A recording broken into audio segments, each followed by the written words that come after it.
Yeah. So I think now is 10:50, and let's start our session this morning. Thank you very much, colleagues and friends who are joining offline and online, and it is great to see familiar faces here, as well as new faces who will become our friends for sure. So it is my great honor to introduce you to our session this morning. It is about citizen participation in governance and public administration, which is also a very topical issue now in Vietnam, when Vietnam promotes inclusive governance, participatory governance, and human rights. So this session is about three topics, and what we are going to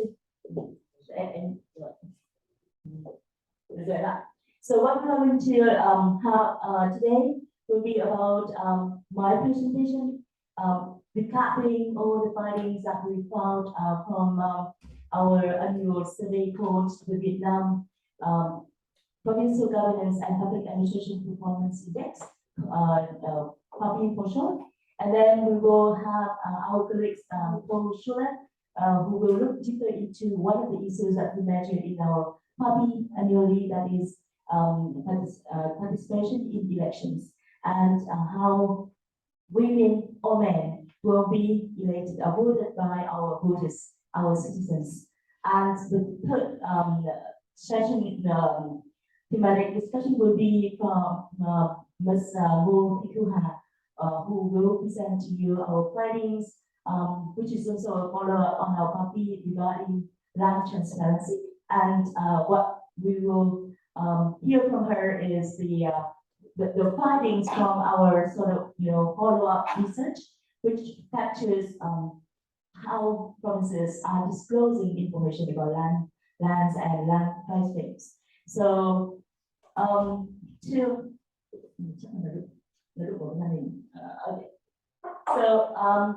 about me, well, I used to be teacher of English here at TU, and it's my great honor to be back after so long. I was teaching here like in 2000 and 2001, and then I left for the development sector. I've been working with UNDP in Vietnam since 2018. Sorry, and 8. After I returned from my master's in Auckland University, New Zealand. My areas of focus are on participatory governance, public administration, human rights, transparency, anti-corruption, innovation for development, and so forth.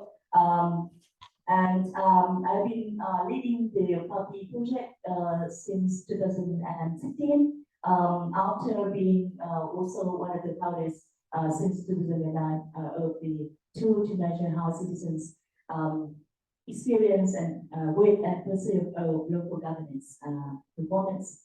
Dr. Fortuna, who is also our colleague here, he comes from Arizona University, but is now seconded at Waseda University in Japan.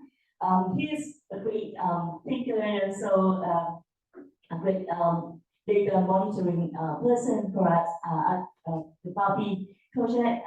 He has published one book about Vietnam and more than 20 articles, primarily on gender legislative politics and Southeast Asia. You can search for his scholarly works from Google Scholar.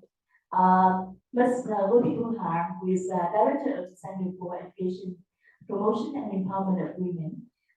She is very, heartwarming and also wholehearted advocate for gender equity, for human rights and citizen participation in good governance.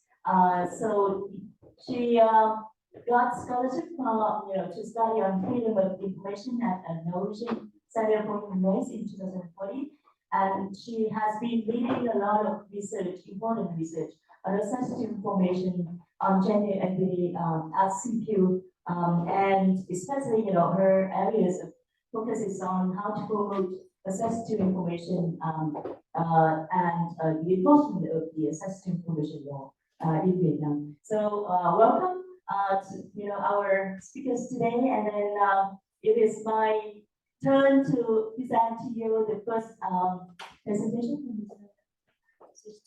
Yeah.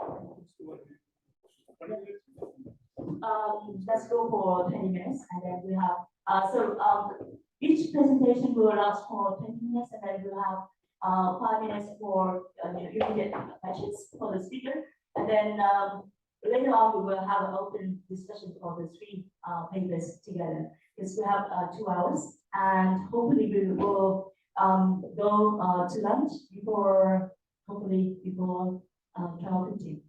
Thank you. All right. So yeah, it's my great pleasure to present to you, shortly about our puppy project, how it has evolved, and also the key findings from 2021, with the hope that it inspires some of you here to do research on governance, local governance, and public administration reforms in Vietnam. You know that in order for citizens to be part of the game, of the political games, or all governance matters in Vietnam. Basically, their voices need to be heard. Their voices need to be listened to by policymakers, but also by advocates and researchers, so that their voices can be further disseminated. And then, basically, citizens are us. Citizens are who we are in this country, in Vietnam. So what we do is that we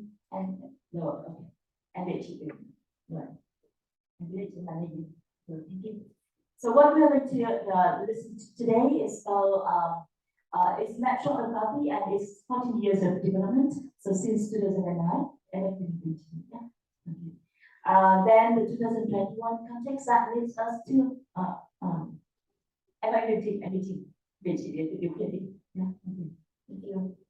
Then we will touch upon COVID-19 and how it impacts on local governance and citizens' concerns in 2021. An overview of the results at the national level and provincial level. I also want to zoom in some, migrate some latest issues that we mentioned in the puppy, that is migration impacts on governance, some key takeaways, and puppy data, and how you can access to puppy data and do your own research. So as a snapshot of puppy 14 years of development, basically, we started off in 2009 with 3 provinces piloted, and then we expanded our pilot to 30 provinces in 2010, and from 2011 up to now, we have expanded to all 63 provinces, listening to more than 15,000 people each year, right, across the country. We do have experts in puppy who hopefully is also attending, and with Jay who has been our architect in puppy for setting up the framework, the methodology, and also the research approaches, together with Paul Schuler, who has been joining us since 2011 up to now. Basically, each year we will go to our PPS, so the sampled communities selected by using their PPS, the population proportional to size approach in order to do the sort of sampling of villages, and then after villages we'll go to random sampling of households, and then within each household we will also random sampling. We are also randomly sampling 18 years old or above voters. So basically, we look at voters' views rather than anyone in the family. So every year we interview about 15 to 16,000. Lately, back in 2020, we started including migrants in our sample in order to understand their issues when they move to another province for their livelihoods. So last year, for instance, in 2021, we had nearly 6.6% of migrants in our puppy sample. So that's the permanent residents of provinces. So each survey would last between 45 to 60 minutes, and it is face-to-face interview. Last year we had to move a little bit like hybrid with the face-to-face with the field controlling area, but we'll send machines to respondents to answer within like this community area, so that people come and answer the questions and leave the environment. So this year we are back to our face-to-face interview, and it's a huge operation this year for us. And then look on my okay. No. So PAPI is grounded on Vietnam's laws and regulations. So we have every year we need to review our policy agenda in order to understand what is new in each of these regulations, laws, policy, and then we update, and so we also include new policy areas. Something like this year, what we are going to include in surveys or questions about land law for amendments, for instance. So we have a lot of such in our indicators in order to measure how citizens really are engaged in local governance. So this is how we construct PAPI, and Andrew Chimaleski from Duke University and Paul Schuler from Arizona University are helping us with this calibration of the PAPI as the climate index. But what matters more are the indicator level information and data. So we look at all the policy issues there, and then bring them into the indicators and ask citizens questions so that we can turn those questions into policy issues as indicators to inform local governments how they have performed over the past 12 months. And then we also use the indicators to promote for changes in policy. Right? So the final PAPI is one single digit that provinces care so much about, but what matters more is indicator level, right, or the sub-dimension level. So here's what we do with our sampling. So all 63 provinces here now, and in each province we sample either 6 districts or 3 districts. But for Hanoi, Ho Chi Minh City, Đồng Nai, Thanh Hóa, An Giang, and Nghệ An, we sample 6 districts. And for the rest 57 provinces, we sample 3 districts. And under each district, we sample 2 communes. One with which is the seat of the village of the district, and the other one is really randomly sampled. And under each commune, we also do the same. Under each commune, we sample 2 villages, and under each village, we sample 20 to 40 households. We sample 40 households because we're going to have the sort of the primary list, and then this sort of backup list. So we have 40 households under each village here, and under each household we have one 18 years old or above voter who will be sampled in our services for interviews. And then okay, thank you.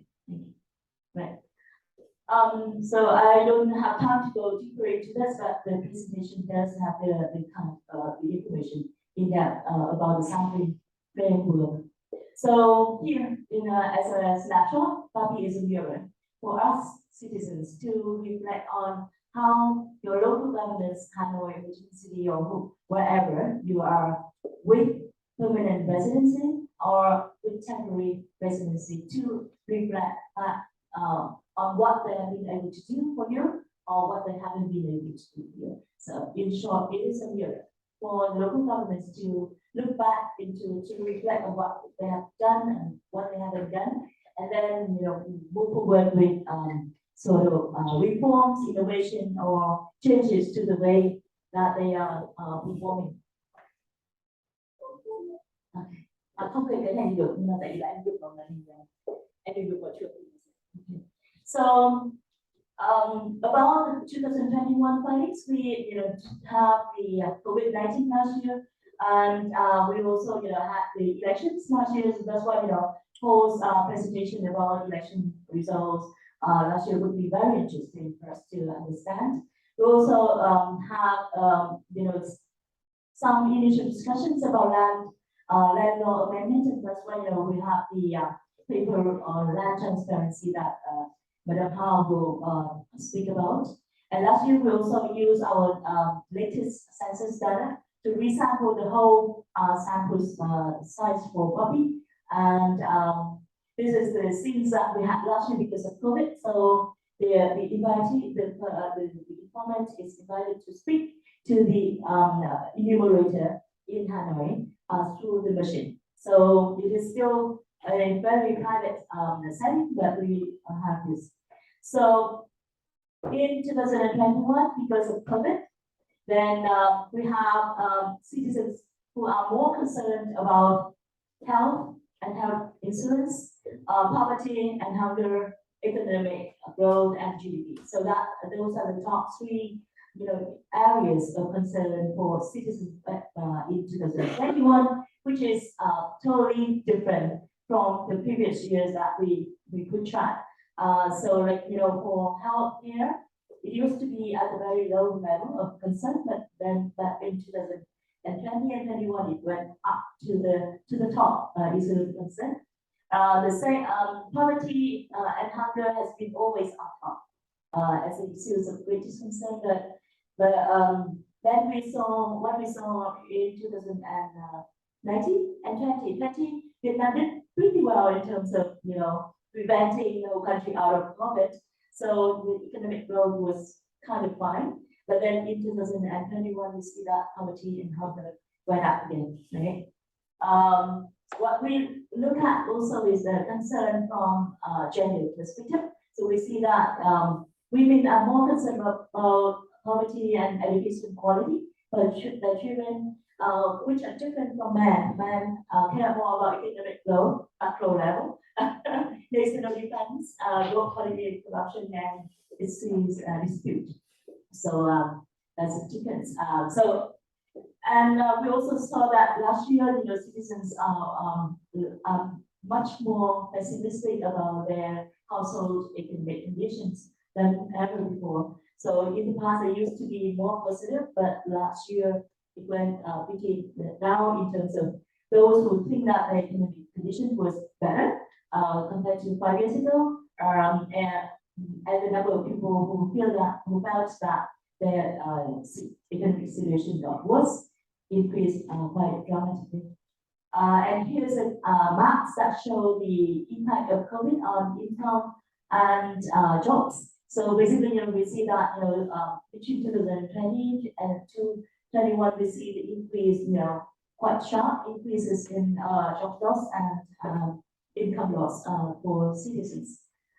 So in topic we have 500 different questions, more than 500 different questions, which take us 45 to 60 minutes for interviews. For each interview, so we could cover quite a lot of things, and then researchers who are interested in the topic development look at the national level or the provincial level, or issues that are of the more macro level, as what we just presented. So here's some snapshots of the old time findings. We don't want to go back to the year 2010, the 11 up here, because what we care more is about before COVID and after, during COVID. So here's a snapshot of before and during COVID periods.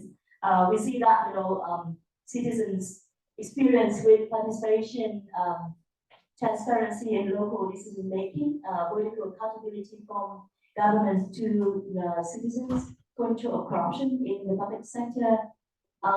Public administrative pushes is basically one-stop shops how they perform. Then public services delivery, which is on the right side.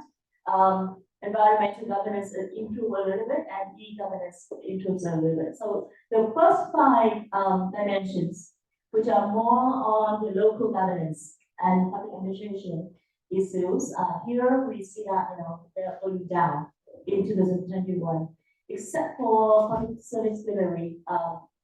We will show why very soon. Environmental governance, fewer vehicles would go out to the street, and then Hanoi, for instance, last year was much better in terms of air quality. E-governance, we were expecting that this would be about the use of electronic services, which to increase, but it increase a little bit, not sure. Okay.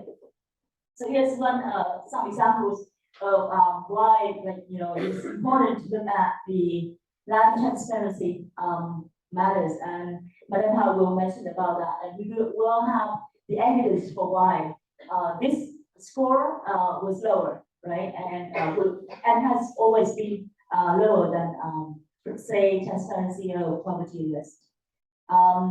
We also found that people would have very few opportunities or chances to be there to be informed about their land plans or comments on land plans.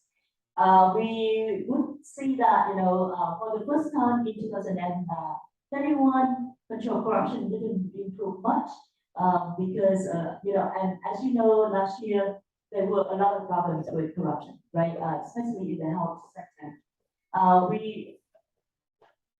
Next is about nepotism, which is so still entrenched in our public sector system. We found that state employment, for instance, in order to get a job in the public sector, we still have to pay bribes. So, even that there's a downward trend here, but basically we still see that there are problems with state employment. How to make sure that our children, when they graduate from universities, they can go to the public sector without us paying anything for that post. So the hope is still there. We hope that this trend will go down. But this is an evidence of why the public sector, public service delivery dimension in PAPI improved. What we found is that law and order last year was much better. Basically, a lot of people were out there to protect the communities, to prevent communities from going out of their business. So that might have attributed to the improved conditions for law and order in Vietnam, right? We also see that break-ins and vehicle tax dropped dramatically last year. On migration impact, because of time limit, I will not go into details, but here is what we have started to measure and how migrants in Hanoi, major cities like Ho Chi Minh City, Cần Thơ, Dai these are the 12 provinces that with the 0% net migration ratio. So basically, they are the receiving provinces. And what we found is that there's a huge gap between permanent residents and non-permanent residents in provinces like Hanoi, right? So basically, migrants in Hanoi would not benefit the same level of treatment as people that which is quite opposite from Thái Nguyên, right? So if you go to Thái Nguyên and work for Samsung, for instance, you won't be given a lot of privileges or conditions to live better off there, but or lecture, for instance, lecture with the solar hydrogen project. So maybe they are selected. Yeah. Okay. So we also found that when we asked citizens where they would go to in order to stay, from which provinces people want to move away from. What we found is that has been for 2 years the province where citizens want to live, right? Next come to Quảng Trị, Hà Giang, Hậu Giang, Cần Thơ, Sơn La, Hà Tĩnh. Hà Tĩnh is one of the locations that people want to move away from, and where they want to end up: Ho Chi Minh City, Hanoi, Đà Nẵng, Lâm Đồng, and Cần Thơ, Bình Dương.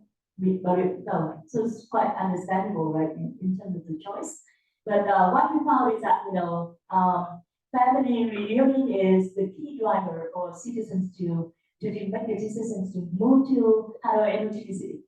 And it is understandable because, for students like us, after graduating from universities, we stay here and then we want to bring our parents in, right? But for other provinces, for better jobs, this is Ho Chi Minh City, Hanoi, and Da Nang. But for better natural environment is Lâm or Da Nang. So Da Nang and Lâm are livable provinces for many people, right? So yeah, you said, we would not go into details about provincial performance, but basically researchers can also dig deeper into the provincial level data, and I have already presented a number of key data here. One of that is election that Paul will talk about, then about the performance in land transparency, in many other issues, nepotism by provinces, which are all on the slides that I have shared. Land procedures, which are also problematic. Public district hospitals, which are also problematic for all provinces. And then we also found that, e-governance, the access to the internet and so access to e-services are quite a divide, a huge divide. The number of people who have access to internet at home is quite high, 65%, 67%. But then, the number of people who are using the online services for their administrative procedures is quite low at 0.5% across the board. So, here is the slide that, summarizes the findings between, the scores. The lowest one is 1 and the highest is 10. So we see that, participation, which is still, at the average level, transparency, political accountability are all at the average level. Control corruption a little bit better off, same for one-stop shops and public services in particular. But the two lagging behind are the e-governance and environmental governance issues. So those are the key findings from our research. And here's the how you can approach to get the data, the raw data. So contact me through that email, and then I will send you the template for you to fill in and read through all the commitments to the data quality protection and copyrights, and then you will receive free raw data for your own analysis, right? And we have hundreds of published articles, and they are internationally published articles that are using copy data. Thank you so much for your listening, and Q&As. 5 minutes, and then before we move to post, or let's go through the all 3, and then we have another. Okay, please, Paul. Thank you. Yeah. Great, thanks. And thanks to Viet's really been the driver of the PADI project since the very beginning, and I just want to emphasize what an incredible data set this is. 14 to 15,000 respondents every year annually is really something that most other countries can't boast. So this is really incredible data. What I'm going to present today is one study that uses the PADI data that's going to look at a particular question, which is the voter support for women in politics. And in particular, I'm going to look at voter support for women in different positions, particularly the village leadership position. So before starting the presentation, I first want to explain why women in politics is important. Some of you probably already understand this. But women's representation is important because women in politics may have different policy priorities compared to men. More diversity improves decision-making. Studies have shown when you have more diverse groups, decision-making tends to be better. Also, when women are in politics, I have a paper actually showing that when Nguyen Thi Kim Nhuân was selected as Vietnam National Assembly Chair, women actually paid more attention to the National Assembly. And so we know that there is a so-called role model effect where when women are in politics, other women are more likely to join and more likely to pay attention to politics. Village leaders, I would argue, are particularly important because village leaders are, for most people in Vietnam, actually the most visible position in Vietnam. So we would think the prime minister, the general secretary, provincial chairs, but actually using the PAPI data, when we ask people whether they can name these various positions in government, the village leader, more than about 90% of people said they could name their village leader, compared to about 60% for the prime minister and general secretary. Actually, the real number is a little bit lower. About 50% of people in Vietnam can name the prime minister or general secretary. And then for other positions, it's even lower than that. For legislative positions, for example, such as the People's Council or the National Assembly, it's less than 20% of people that can name that. So if we think that the role model effect is important, that having women in politics is important for encouraging other women to join, this is the position that has probably the most influence on people in Vietnam. So we do know actually from other studies, particularly in India, where they actually randomly assign certain villages to have women as their leaders. We actually know that women village leaders have a particular effect in improving outcomes for women and girls. So some studies have shown that, for instance, this is Esther Duflo, who many of you probably are aware of. She's well-known economist from MIT. Did a number of studies showing that, for instance, where women were selected as village leaders randomly in India, girls' educational attainment increased, gender norms against women in the public sphere declined, and the perceptions of women's leadership skills improved. So all this is to say is that women in the village leadership position matters. Now looking at Vietnam specifically, so how does Vietnam look in terms of women's representation in politics? So Vietnam has actually tried to increase, or at least pay more attention publicly to women's participation in politics, but most of the efforts have been for legislative positions. So the most recent election law, and actually this is wrong, it should be 35%. The most recent election law mandated that 35% of the candidates for People's Council and National Assembly should be women. But less considered are leadership positions like People's Committee chairs, party secretaries, and importantly, village leaders. So if you look at the distribution of the percentage of women in different positions, of course, for General Secretary and Prime Minister, there's never been a woman in Vietnam that's been selected in those positions. Provincial People's Committee Chair, District People's Committee Chair, Commune People's Committee Chair, about 3% of these positions are held by women. National Assembly and People's Council delegates are better at 25 to 30%. But village leader positions, this is an estimate. We don't actually have the full data on all village leaders in Vietnam. But for the PAPI survey, we go to 812 villages. And so we ask in those villages the identity of the village leaders. And about 12% of the villages had women village leaders. So we estimated about 10 to 15% of village leaders in Vietnam are women. So clearly there is a low number. So this leads to two research questions that I'm going to talk about today, which is that first, why are women rare in village leadership positions? And in particular, is it the fault of voters? Right? Because this is one of the elected positions in Vietnam. We have the People's Council and the National Assembly, but also village leaders are directly elected. So is it the case that voters don't want women to be village leaders? And so are voters more biased? And in particular, are they particularly biased against women holding this particular position compared to other positions?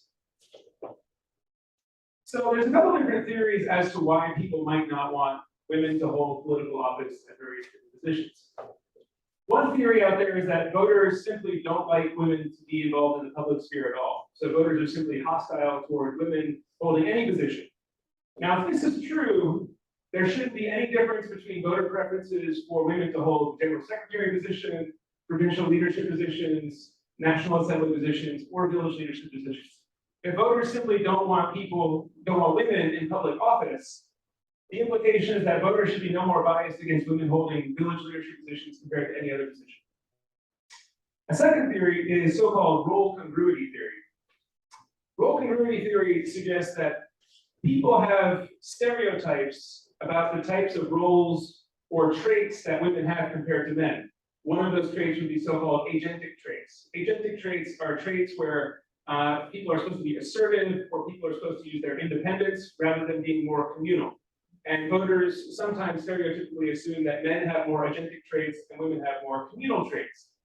Now, applying this to bias against women in office, if voters think that certain positions require these agentic traits, they may not be biased against women per se for reasons of hostility, but they may stereotypically assume women don't have the right traits for that job.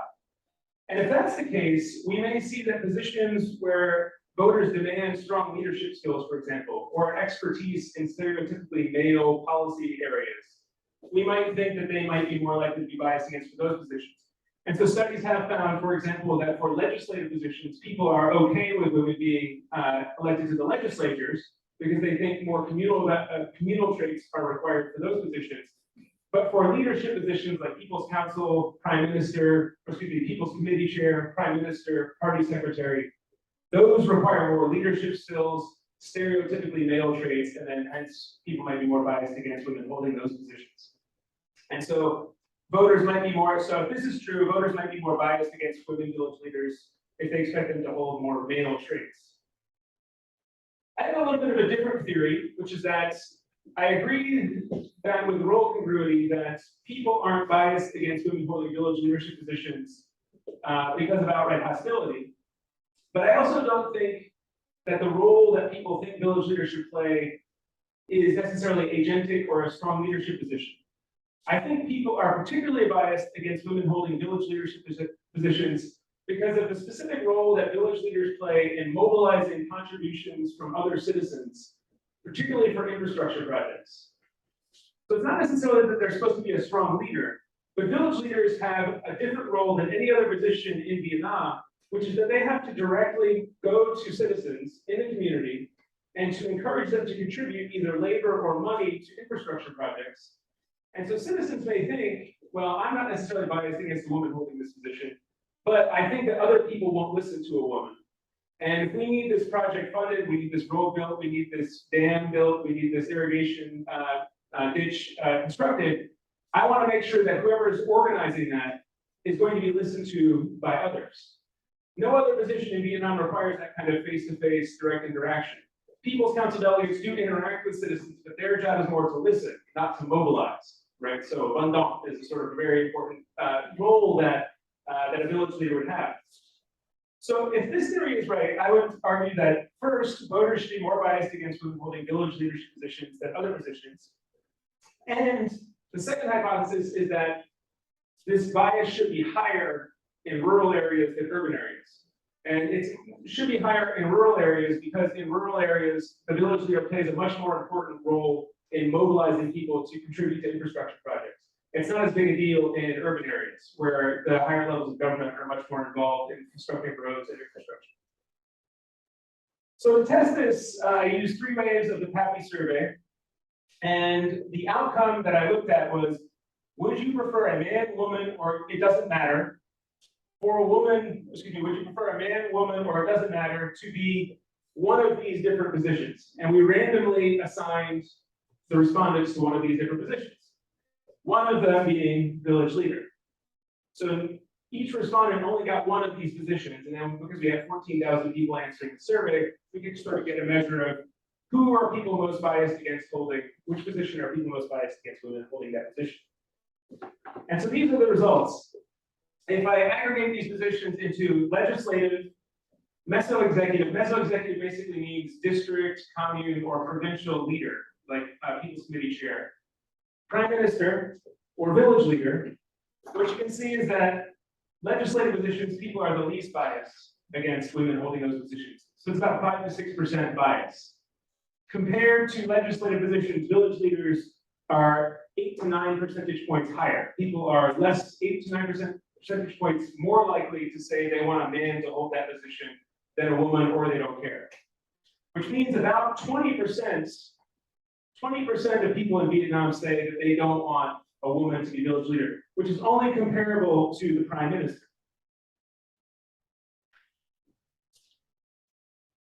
So if this is the case, so role congruity theory would suggest one possible explanation for this is that, well, actually the village leader is kind of like the prime minister position. people don't want a woman to be a village leader because they're similarly to why they don't want them to be a prime minister, because they think the prime minister is supposed to be a strong leader and have expertise in things like military and national defense, which are stereotypically male traits. So what we did to try to figure out whether this is the same thing going on with village leaders is we asked some questions after, which is, what quality would you like this particular person to have, so this different position to have? And what we actually find is when we ask about leadership skills or expertise in typically male policy areas, for prime minister, as we would expect, people do have a bias towards expecting them to be strong leaders and have expertise in military or economic affairs. But it's not explaining the village leader. People actually don't want village leaders necessarily to be strong leaders. They want them to listen. And people don't necessarily want them to have expertise in military affairs, which of course makes sense because the village leader has nothing to do with national defense or East Sea policy. And so it doesn't appear that role congruity theory explains this differential bias against women in the village leadership positions. So what is it? So my theory kind of suggested that, well, if it is this infrastructure and mobilization channel, then it should be higher, this bias should be higher in rural areas. And so what's interesting is if you look at each of the 3 years and we compare urban, which is this little X mark, versus rural, which is the dot, we can see that rural and urban voters are pretty much similar in their level of bias against women holding positions for almost all positions. So for legislative positions, People's Committee chairs, prime minister, there's actually no difference between urban and rural. So it's not that rural voters are more traditional or more anti-woman or hostile towards women. But for the village leader, there is this divergence. Particularly in 2021, we can see that in urban areas, urban voters are more biased against women being a prime minister, but really not as much for the village leader. But in rural areas, people are particularly biased against women holding village leadership positions. So to try to get at the mechanism about why this might be the case, I'm not going to go through that particular slide. I wanted to see, okay, is it the case that voters in rural areas actually do demand these kind of infrastructure projects and mobilization of resources for village projects more so than in urban areas? Is this mechanism actually true?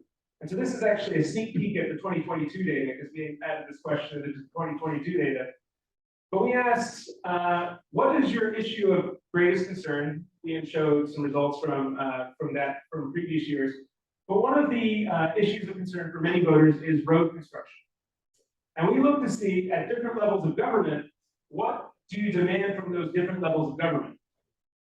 And I wanted to see, okay, is it the case that voters in rural areas are more likely to expect village leaders to help construct roads than in urban areas, as the theory would predict? What you can see here is that in rural areas, the blue, voters, about 22 or 23% of them said that the village leader is responsible and we do want them to deal with infrastructure and roads. For urban voters, they expect the provincial and commune level to deal with those issues, but really they don't think the village leader plays a particular role or as much of a role in road construction, which again makes sense because in urban areas, it's higher levels of government that are responsible for maintaining the roads. But in rural areas, the village leader still plays a vital role in mobilizing people to contribute resources and contribute labor to constructing these roads. This is only kind of a preliminary look at the mechanism. But two things that I think we can confirm for certain is that voters are more biased against women holding, well, this is actually one other look at the mechanism.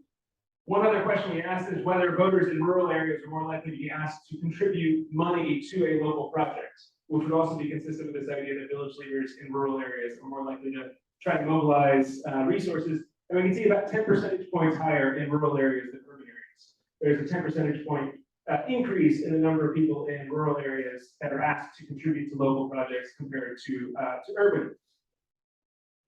So to kind of wrap all this up, I think there's two things that we can confirm from the data from 3, and then I've sort of had a sneak peek at the 4th year of data as well, and it's pretty consistent with the past 3 years. One thing that we confirmed is that voters are extremely biased against women holding village leadership positions compared to all other positions, with a partial exception of the prime minister. But compared to the prime minister, the source of that bias seems to be different. So the source of bias for the prime minister seems similar to other countries where people are basically biased against women holding those positions because they think the prime minister is supposed to have expertise in military affairs and be a strong leader. That doesn't seem to be the case for the village leader.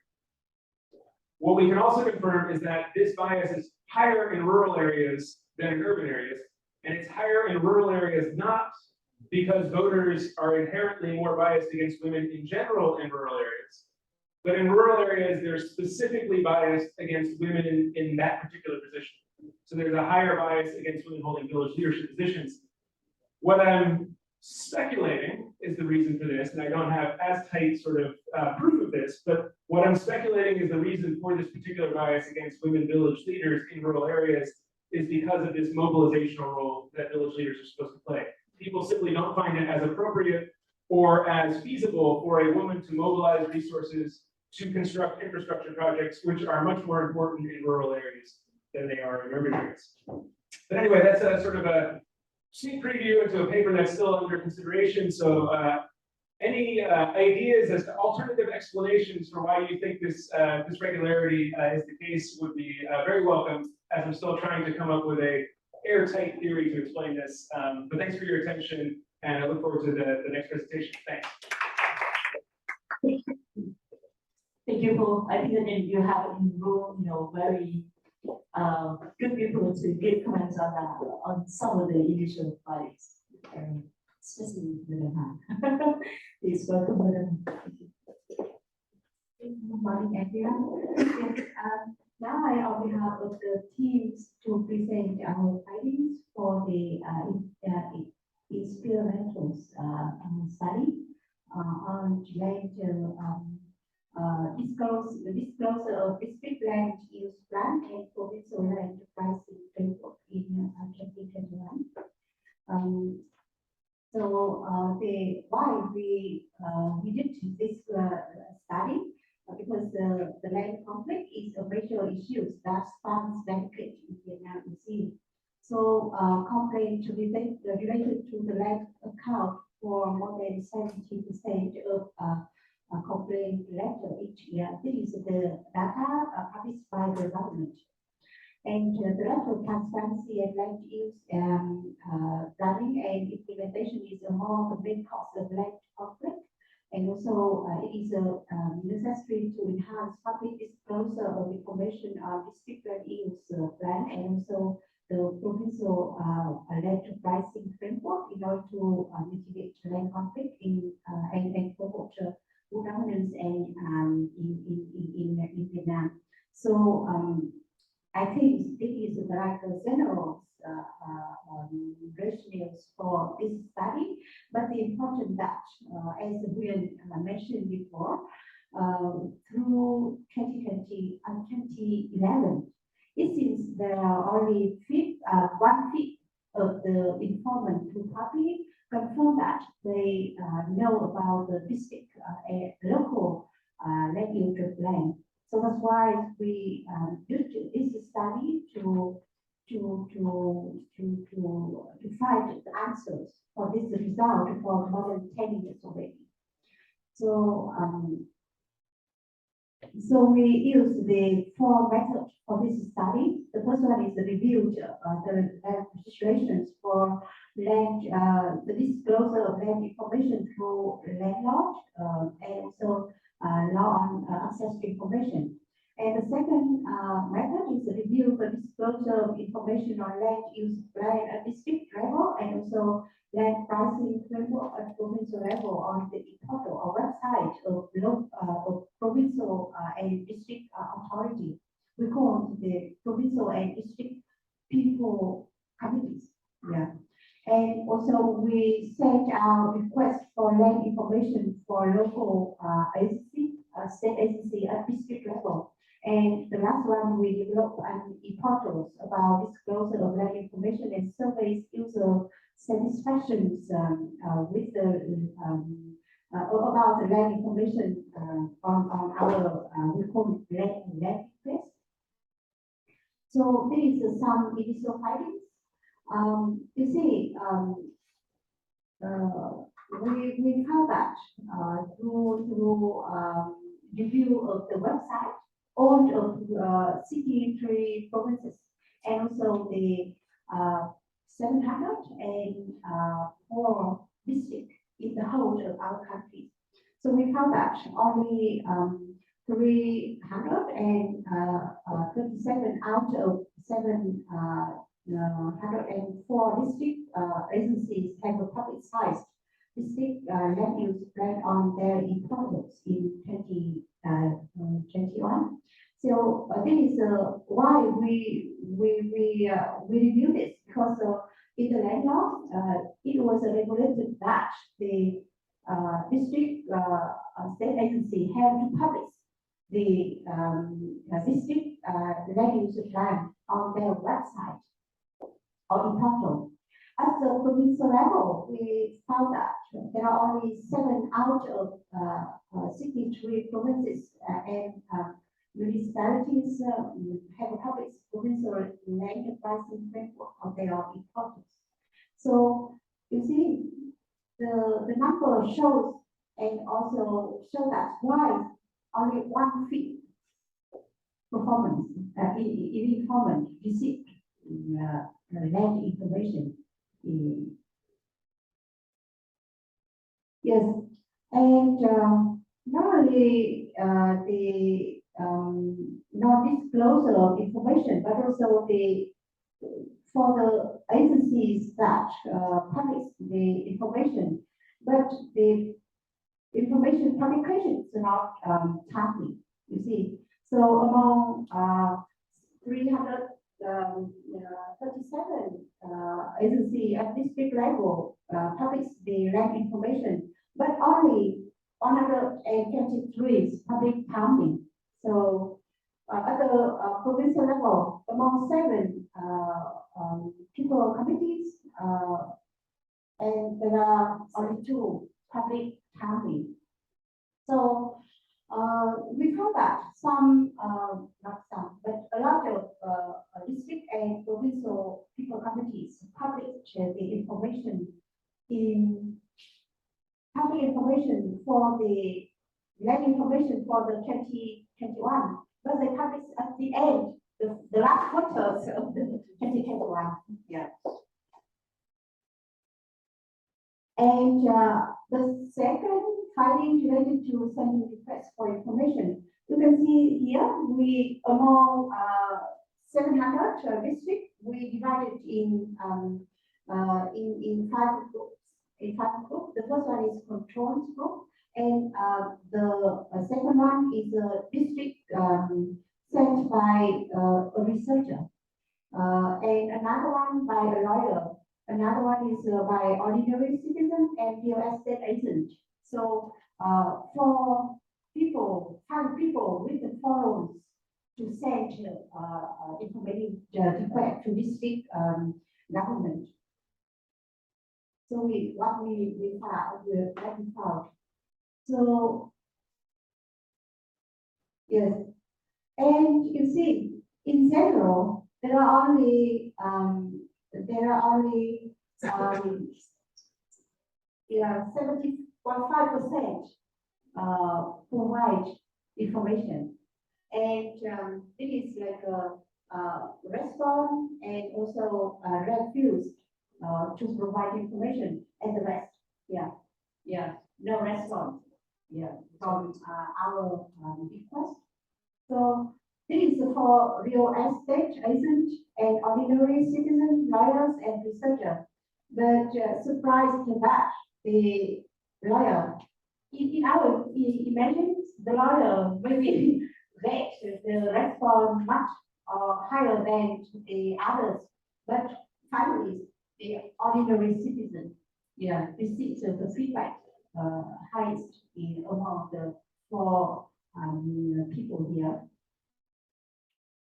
And we also use the citations with the law of access to information and without citation, and we compare between the cite and without citation and without citation. And we found that with the citation, the ratio of district agency feedback is higher than without citation, with the law on access to information. But this year we decided that we not only use the law on access to information, but we also use some provision in the land law to decide, and we will compare.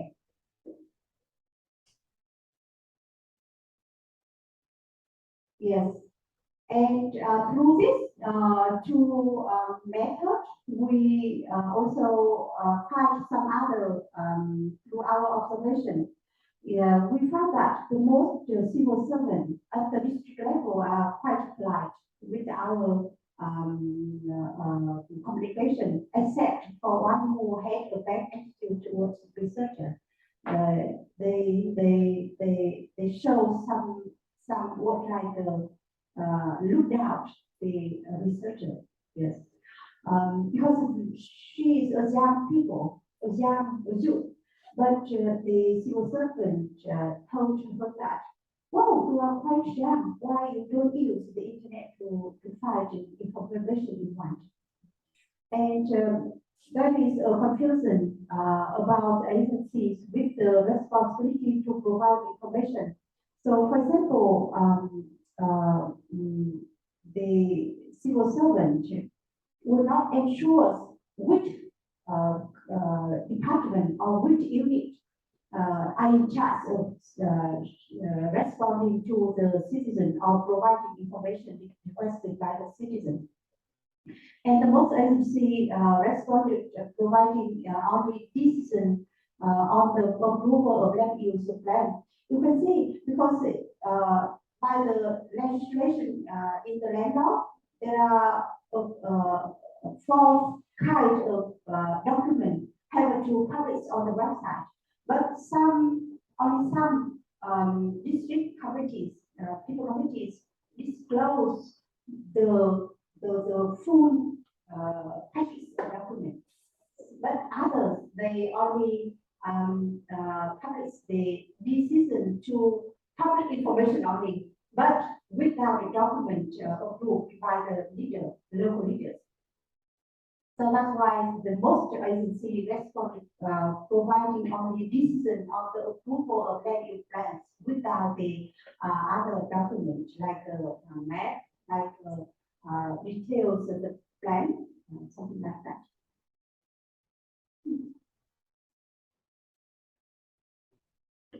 Yeah, yeah, and there was a district in Đắk Lắk province proposed to collect fees from the researcher based on the regulation adopted by the local authority. This is like a district people's council regulation that regulated that the people have to pay fee for information. Yeah. But the researcher decided that she didn't follow this process because of the wrong requirement. Many civil servants did not use office or working email address. So this is very concerned the issue because after this study, we went to the local authority and related to the digital transformation because of the contents of the website and e-system is not enough for civil servant to use the official working email. So they have to use another kind of email like push email or Yahoo. That seems to be preferred communication channel from the local government officer. So maybe someone asked our researcher should not send the request for information, but call Zaro is enough for them. So this is a mention about the accountability and transparency in providing information. Yes, so through our findings, we developed two groups of recommendations. The first one related to the amendment of legislation, and the second is more effective information or enforcement of current laws on landlord and also law on access to information.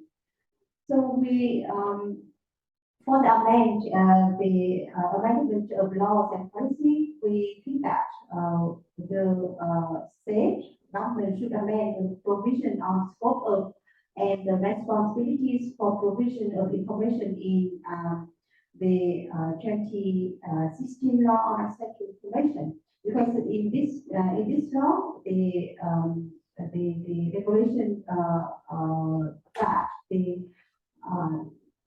state agency have to disclose the created information rather than the whole information. And integrate the process of providing information at the request of citizens to the current set of administrative procedure. Because in administrative procedure system, did not mention about the information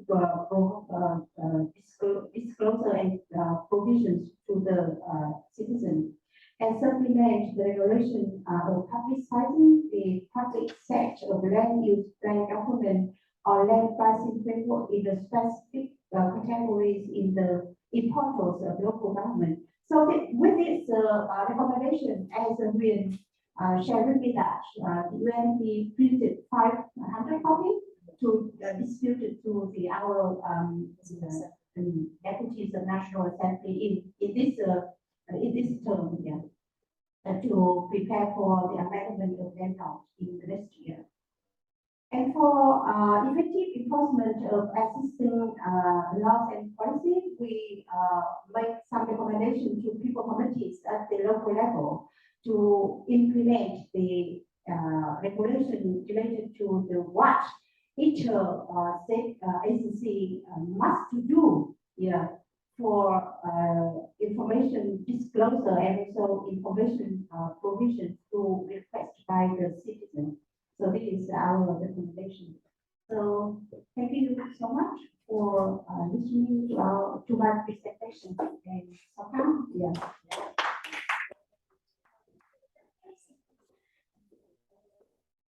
Thank you so much, and the floor is open for questions. For those who are online, we have 6 participants online, and we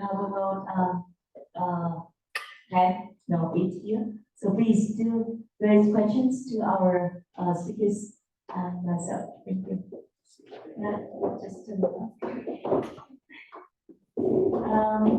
Anyone online who wants to raise a question or give comments to our speakers? Anyone? Yeah. Okay. Right. Questions are welcome, please. Anyone from the room? Any questions? Yeah, please. My name is Daniel. I'm a lecturer at Viet University. I have a question about the first your presentation. I really like your presentation. It shows much detail and the whole picture of the performance of the Vietnamese governance. And how with the party data, can we look at how the governance affect to like level of employment or something else? Because I really when you show one slide talking about the hot issue, the issue that people are really concerning, right? And they concern more about job and employment or something else. So I really want to look at the relation between like the performance of the province, the governance issue with the job creation and creating more employment opportunity for people or something stuff like that. In Happy Data, can we do that? Can we connecting the two issues? Actually, this is a great question, and I think that, có ai để điều chỉnh camera xuống thì thấy được diễn ra ở nhiều cái câu hỏi. Okay, so actually we don't, right? We don't run the correlation between, we haven't done it yet, the correlation between public fundings and job opportunities. But what we can tell is that provinces are using property in order to lure investors, in order to create jobs for people, their people in their provinces. What we have found over the past 14, 15 years is that provinces have used property together with PCI, the Provincial Competitiveness Index, in order to create their profiles for calling for investors to their province. So if they perform well on both PAPI and PCI, they will say that, okay, it is very, enabling environment for them to be here, for investors to be here. And also, what is interesting that we have found over the past few years when we conduct our data collection, not only local governments would talk to our citizens that, okay, in some provinces, not all, that had some sort of manipulation of our respondents. They would say that, if you speak good about our province, our province will be able to attract more investors. So just, please speak, good about us. And that is one of the things that we don't want to. But basically, one of the messages that local leaders are trying to convince their citizens to talk nicely about it. And somehow, we haven't found the direct correlation, but hope. Yeah, it's actually funny. So some of the provinces that are the strongest job creators, Viet, Shanghai, are not the better performers on PAPI as they would be more with PCI. So I think it's, for that particular research question, there is also a theory about rising expectations. With economic development comes rising expectations. Also, with economic development, you have more migrants coming in who have less access to services. So you might find a difference between the ease of doing business, which is what PCI measures, because they only survey business owners. So it may be easy to do business in a province, but this could have all sorts of environmental spillovers, spillovers in terms of ability to provide public services, could have various other negative effects, which PAPI would reflect. So it isn't to say that PAPI is not important because there's no correlation. If you care about economic development only, then you may not, citizen satisfaction may not be your number one concern. But if you're worried about economic development also leading to satisfaction for citizens with governance, that may, PAPI will certainly reflect that.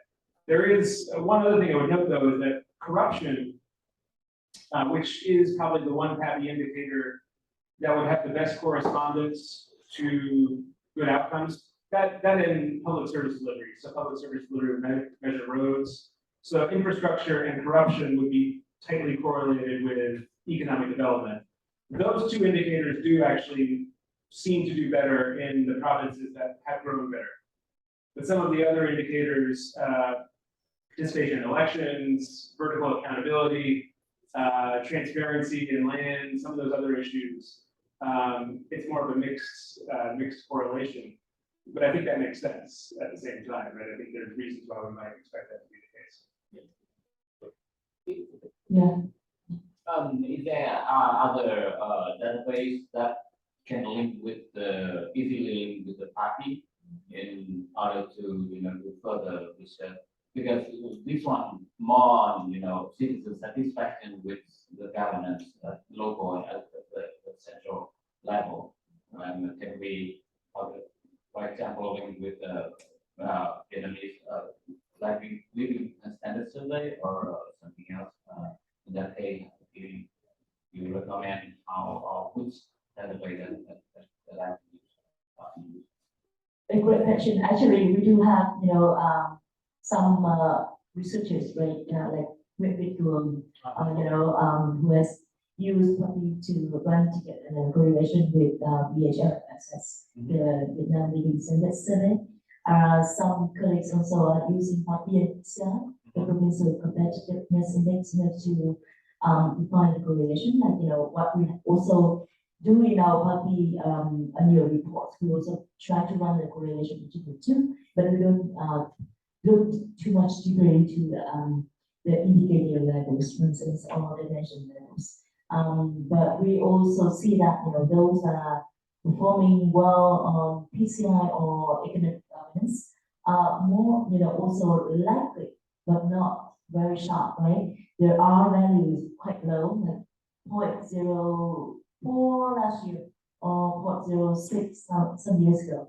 So it is quite flat, it's not like because we measure different things, right? And we can try to run some close relationship between some indicators on job creation in PCI and probably with for instance infrastructure, right? As Paul just mentioned, to see how and also in PCI they have the infrastructure dimension, and you can also run together with infrastructure here. So you can, find some similarities, but we use different methodology and we also interview different targeted informants. So there is no causal relationship, but some correlation. There might be some correlation.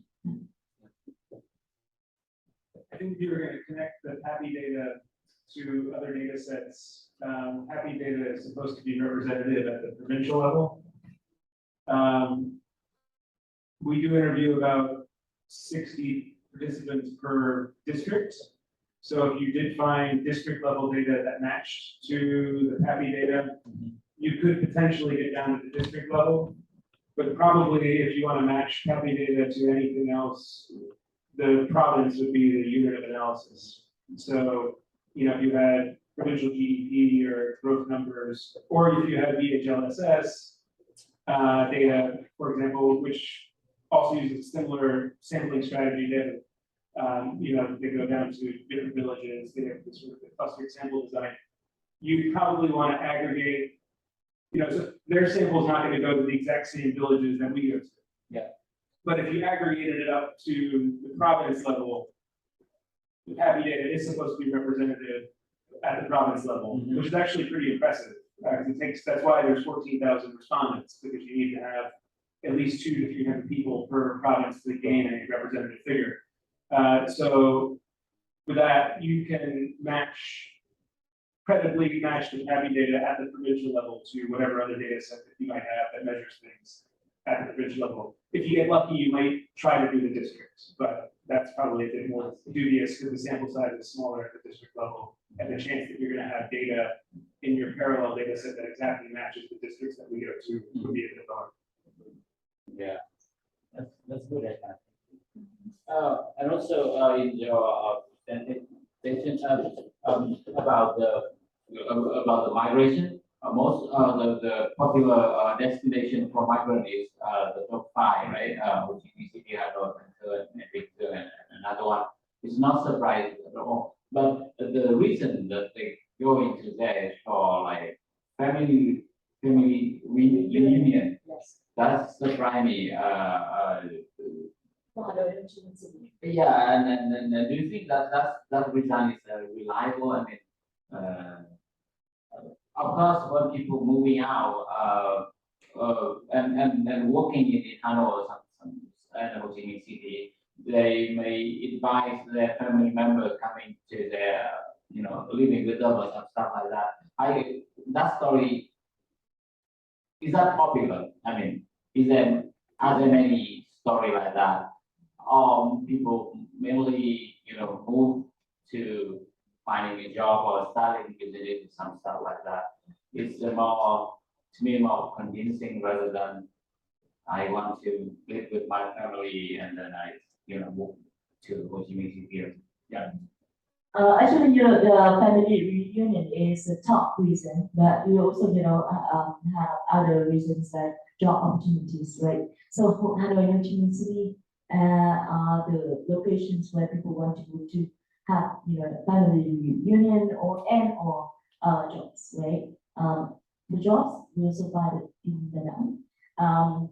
So I think that, we have done that twice and the same patterns occur. So somehow, it's quite, I think that consistent in terms of the findings for the 2 years. We are looking forward to have, that the good round to reconfirm the trend or if we find any new trends, right? Because of COVID impact from last year after the migrants, moving back to their provinces. So they might go to other provinces or they might stay in their hometowns. So, I have heard that, migrants from the northern provinces are now deciding to move to Hanoi instead of to move south because they are so still scared of, going back to their northern provinces with that distance. So a lot of, those who used to move to south now are moving to Hanoi to have the sort of, between jobs differences. Other things, yes. Thank you for your presentations. I do enjoy them very much. And I have a quick question for Parshula about women's participation. So it is the fact that in many villages, it seems like no one, either females or males, want to be a village header. So from your personal perspective, how could we promote women standing for village header election as a candidate?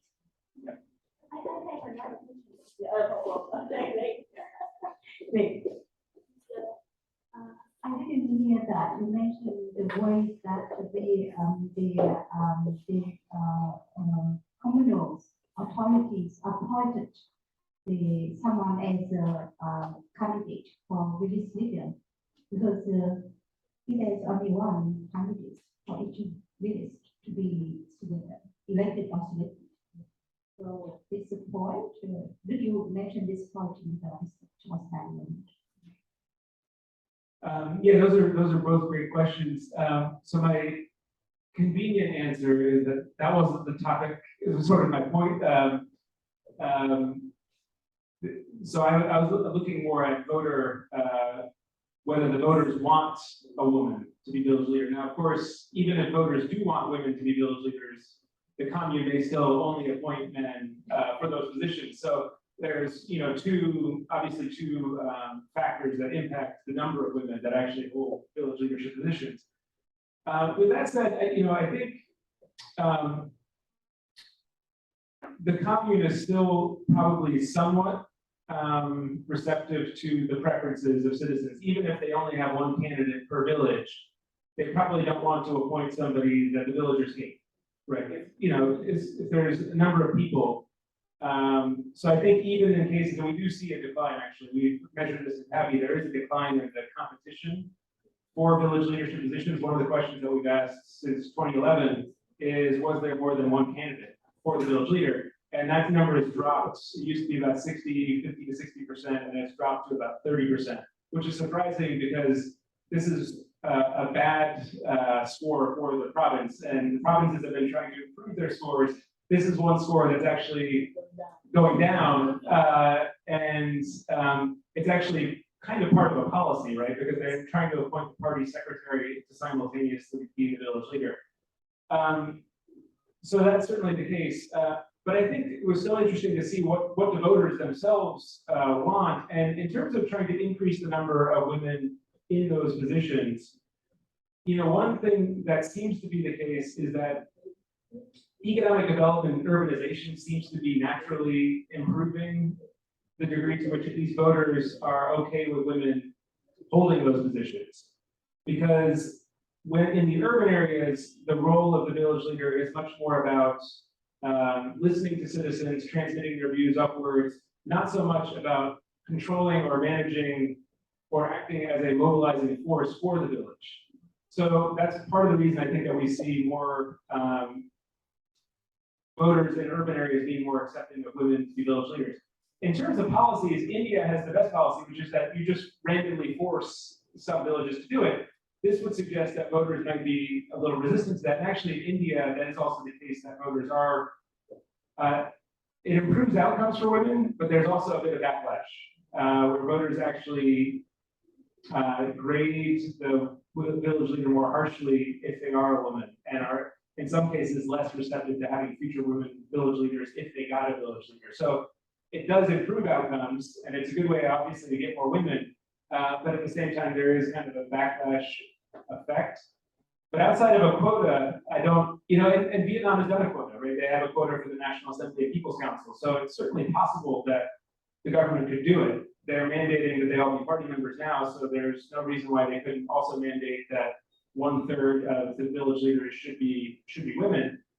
So that would, I think, be a policy that they could do. The other one is there's evidence that suggests that fewer and fewer people want to be village leaders now than before, because the amount that they get is lower and the amount of responsibility they have is higher.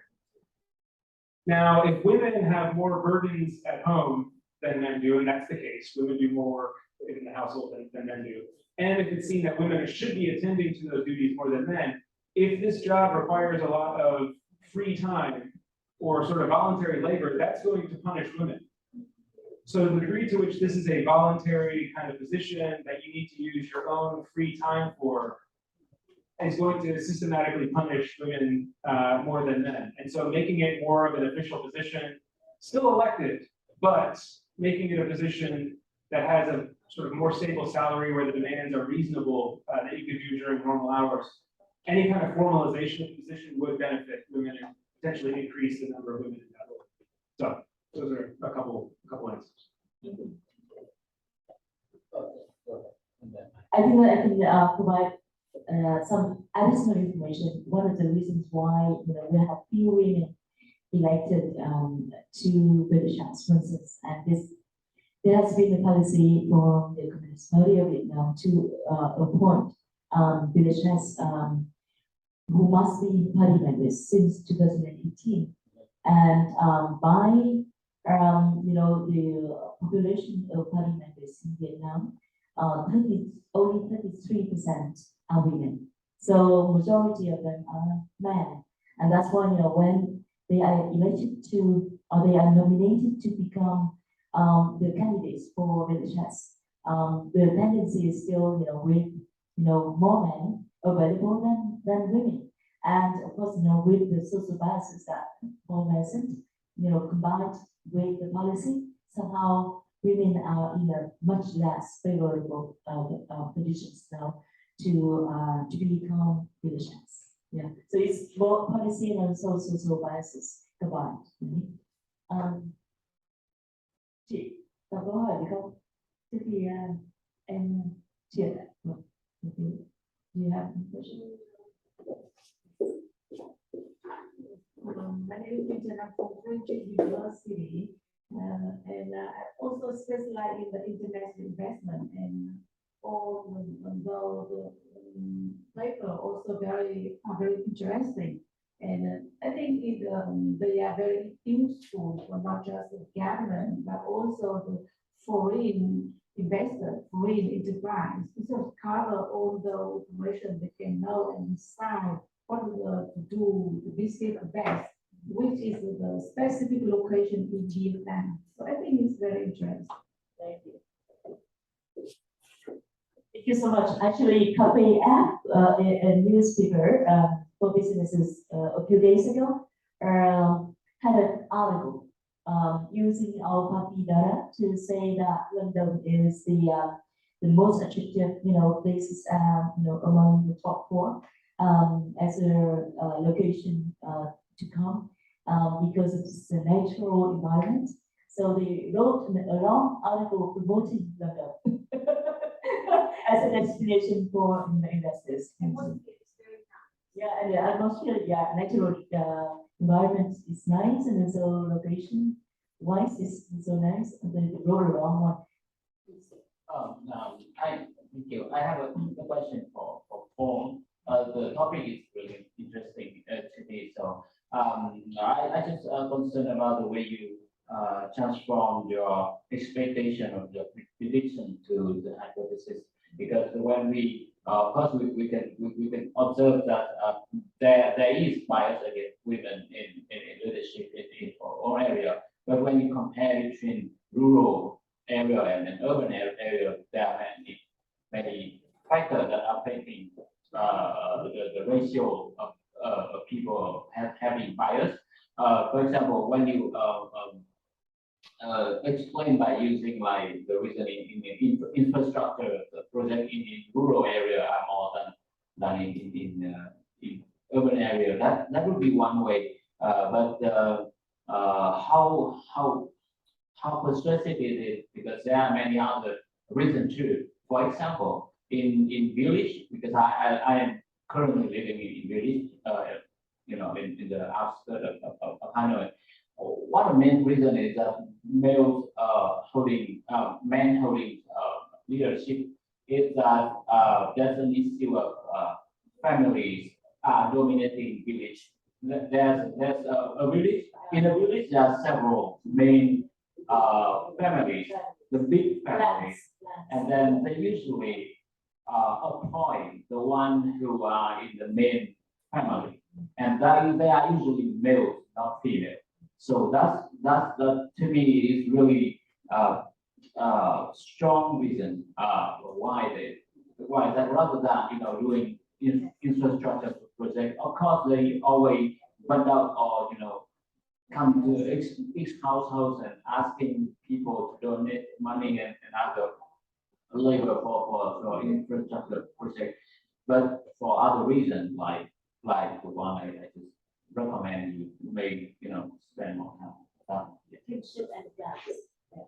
Yeah, Yeah, kinship and class. Yeah. I just remember the first one. So this is actually an interesting question. So the reason I've looked at this for 3 years and still haven't got this paper published is because I can't quite get the mechanism. And so on that question, that was one of my theories.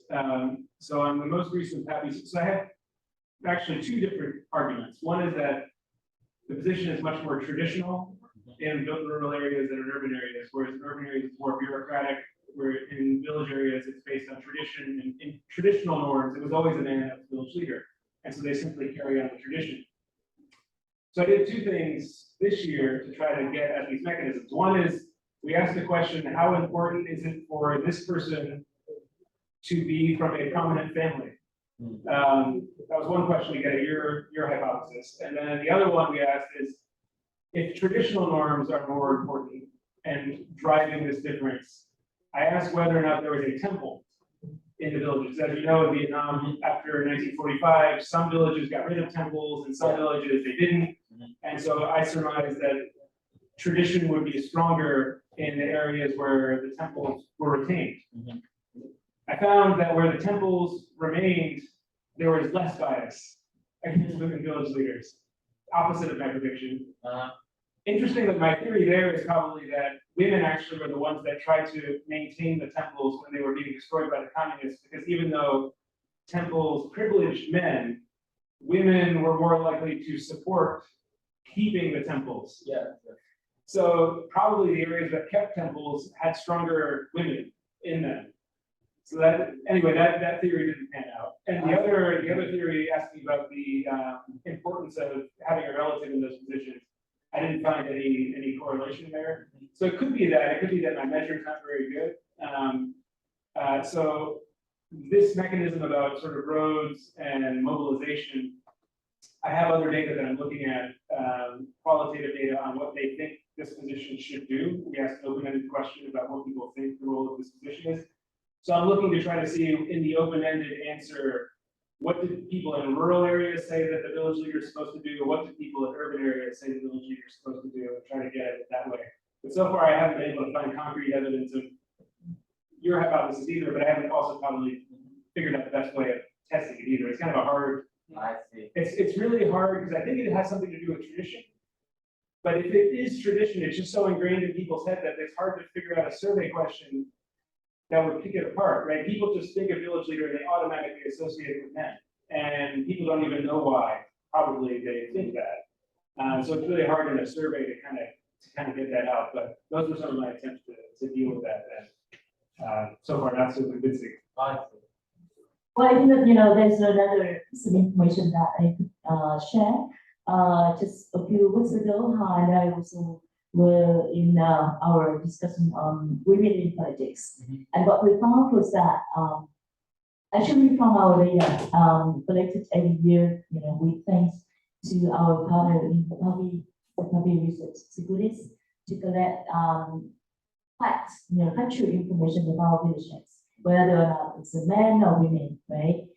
Ages, party members or not. And what we found was that, the number of women who were village heads back in 2021 were fewer in the central and central highland regions.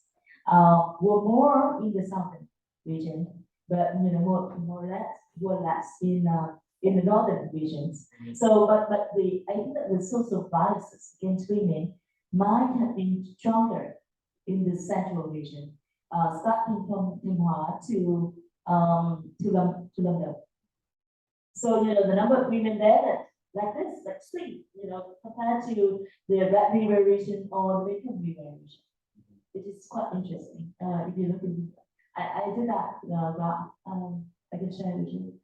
So, and I think that I have a question for Jihan and also for the audience here, because we are also replicating this land transparency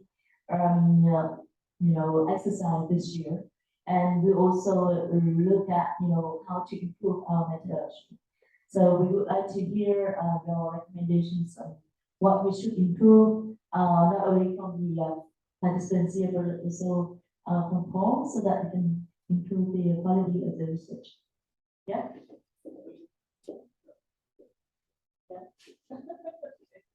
Yeah, the one question I had on the experiment, which was really interesting, I was surprised that it was the letter from the citizens that got the most response. I guess that's a good thing. But I did wonder how credible, like how likely is it that a real estate developer or a lawyer would go through that channel to ask for that information? So would it necessarily be the case that just because we find that in that particular experiment they're more responsive to citizens, that necessarily means that in general the district level is more responsive to citizens? Or is it more the case that real estate, the person getting this request just knows that this real estate, if they were a real estate developer, like someone with actual power, they would have used informal channels to influence them. So what would you think? Do you think real estate developers and lawyers would actually use the channel that you guys are using? I think through the samples we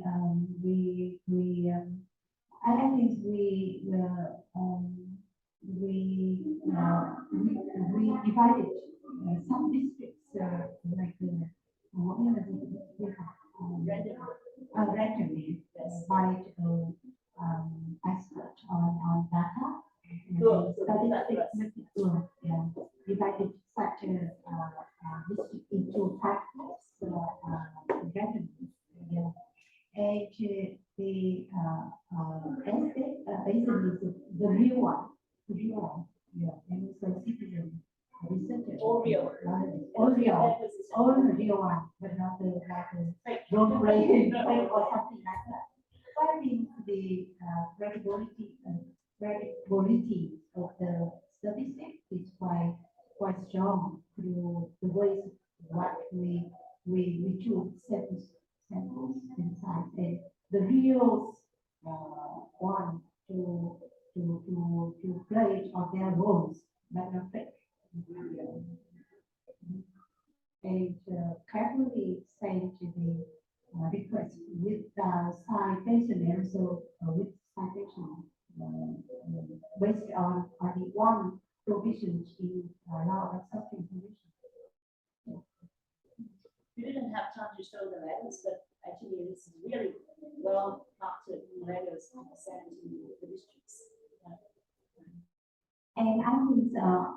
I want to add something related to my studies for Oxfam and Cisco related to the topic presented by Paul, related to the Zoom perspectives on gender prejudice and gender equality.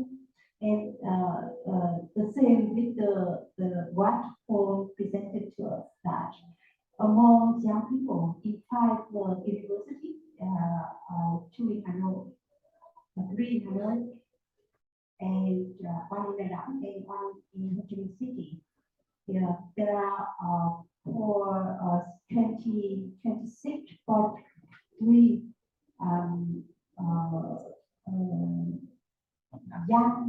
young men believe that men should be released.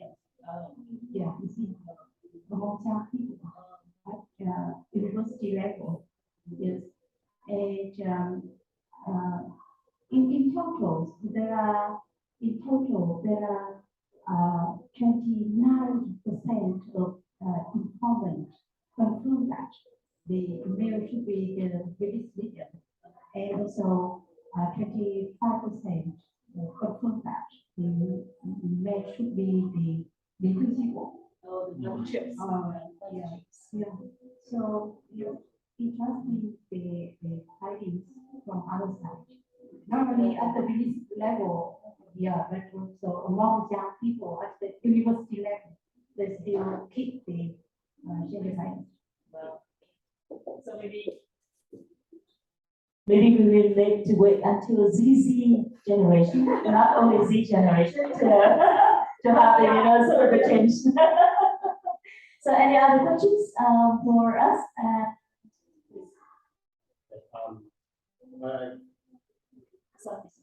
I just want to add some information that back to household level, not a village. So how many of you would consider women in the household head? Yeah, 70, 20 to 30%. 20 to 30% of women. household heads, household groups, yeah. Oh, you mean, Or even in their mind that when somebody asks about who would be the household head, then most of them will answer The husband. man, to be the man. And part of the belief it goes up to upper level from top of Yeah. so actually, I asked that question as well.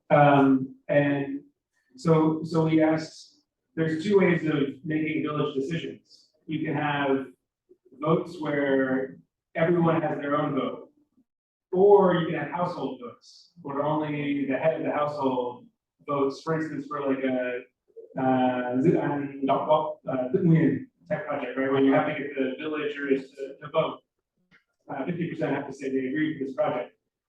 Some villages can rely on everyone gets a vote, man and wife.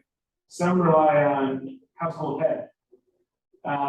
So we would assume that the ones that rely on household head should be more biased against women, right? Because 70 to 80% of the time, if you have man and woman still married, the man is going to be the sole head of the household. So in essence, he'll be the one deciding for the family what their view is on things.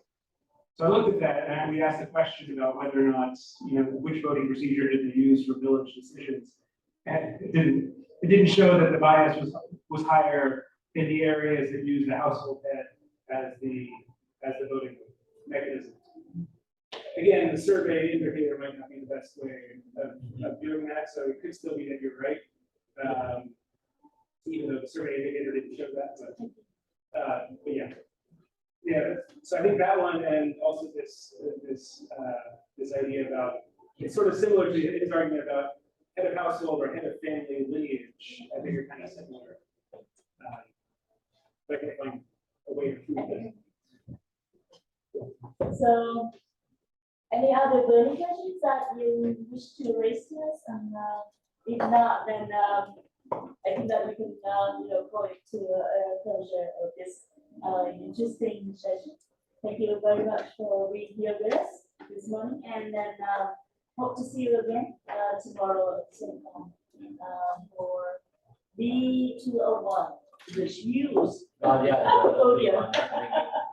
Yeah. Okay, thank you so much. Thank you so much, and thanks for those who are still online. Have a good lunch. See you. Yeah. Yes. Already, no? No chat. Only one suggestion from our women. Thank you. Have a good lunch and see you this afternoon. Quay trở về D21 ạ, thì anh chưa ạ. Yes, no. I'm waiting from the Busan to come back in the survey. Yes. We all have mascots. Yeah. You might have had mascots. Are you looking at the survey or? You're the emailing. Yes. The data looks